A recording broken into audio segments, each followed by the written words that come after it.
homes. Philemon Bryan and his sons Tom and Reed were very instrumental in getting this city started. These were the first buildings to be built in this city out of hollow block.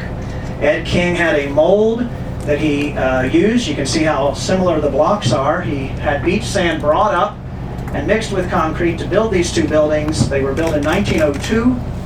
His sons went on to start the ice plant and the power plant, and they saw a great future here in this city. Those houses now have been used for a variety of things. Some of you will remember they were the Chart House Restaurant and many other things. During a period of time they were neglected in this city and they were burned. They were burned by an arsonist. We're coming into the old downtown area, and many of you will recognize the Performing Arts Center. This at one time was a neighborhood. Some of us will remember when there were little Dade County pine houses that stood here, and when they cleared this area out, they told you could have a house for $1. The only problem was you had to put it somewhere. You had to have a lot under which to put it, and you had to have the resources to move the house and ensure that it was properly following code.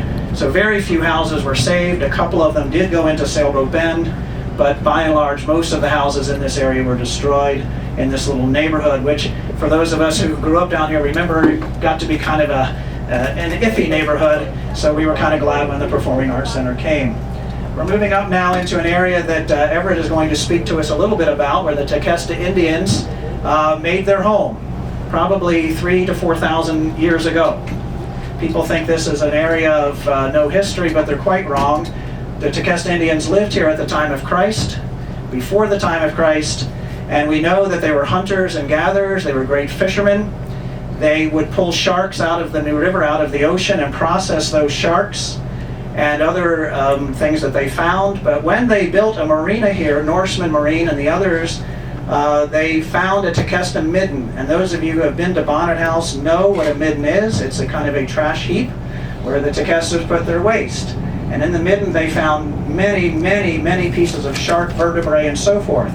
The Tequestas knew then what we know now. If you go to GNC and buy shark cartilage, you'll pay a premium for it, and they'll tell you how wonderful it is for you.